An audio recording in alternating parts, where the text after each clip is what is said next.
시사 초점 전남 동부입니다. 시사 초점 전남 동부입니다. 진행을 맡은 윤영혁입니다. 여순 사건 당시 사형을 당한 철도원에 대한 재판이 70년 만에 다시 열리고 있는데요. 어제 결심 공판에서 검찰이 피고인에게 무죄를 구형했습니다.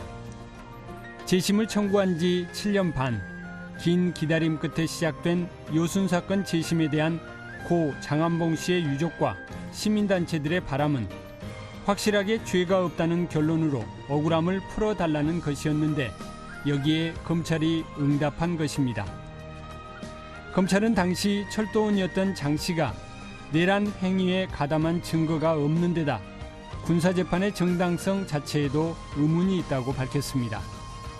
또 무고한 민간인이 희생돼 유족들이 헤아릴 수 없는 고통을 겪었다며 명예회복의 절차를 마련하는 것은 국가의 의무라고 덧붙였습니다. 유일한 기록인 판결 집행명령서를 분석해 유무죄의 판단 근거인 공소사실을 복원한 데 이어 무죄 구형까지 이른 검찰에게 재판이 끝난 뒤 유족 등 방청객들은 박수를 보냈습니다. 시사초점 전남 동부입니다에서 오늘 준비한 내용입니다. 광양시 의회가 광양시 조직 개편안을 부결하고 일부 예산을 삭감하자 전국 공무원 노동조합 광양시 지부가 성명을 발표하는 등 강력 반발하고 나섰지만 오히려 조직 감싸기라는 비판도 나옵니다. 지역뉴스 브리핑에서는 이 내용과 함께 광양지역 시사화제 짚어봅니다. 여수 묘도 주민들이 광양제철소 환경문제 해결을 촉구하고 나섰습니다. 시사 이슈 오늘에서 그 내용 들어봅니다.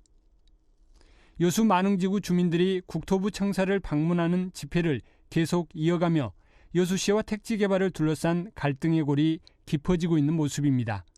리포터 취재 현장에서 그간의 경과 취재했습니다. 전남 동부 지역은 오늘 오전에는 흐리고 오후에는 맑겠습니다. 이 시각 주요 뉴스입니다.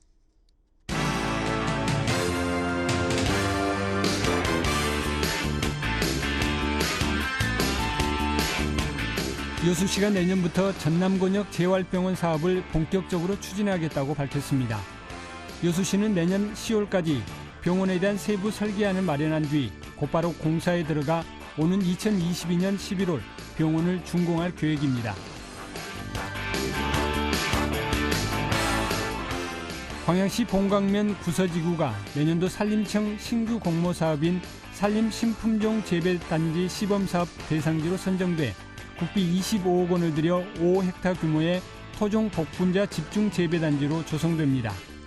광양시 봉강면 구서지구는 지난 2005년부터 국립산림과학원이 육묘한 토종 복분자를 재배하고 있습니다.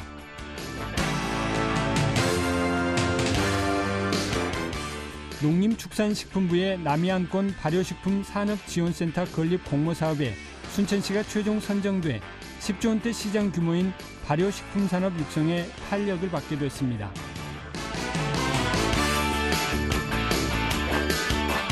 광양시가 정부의 내년도 로컬푸드 직매장 지원사업 사업비 10억 원을 확보하고 광양의암지구 일원에 990제곱미터 규모로 단독 매장 형태의 로컬푸드 직매장을 개설할 계획입니다. 현재 광양시 관내에는 4곳의 로컬푸드 직매장이 운영되고 있으며 이번 매장 개설로 지역 농산물의 판로 확대가 기대됩니다.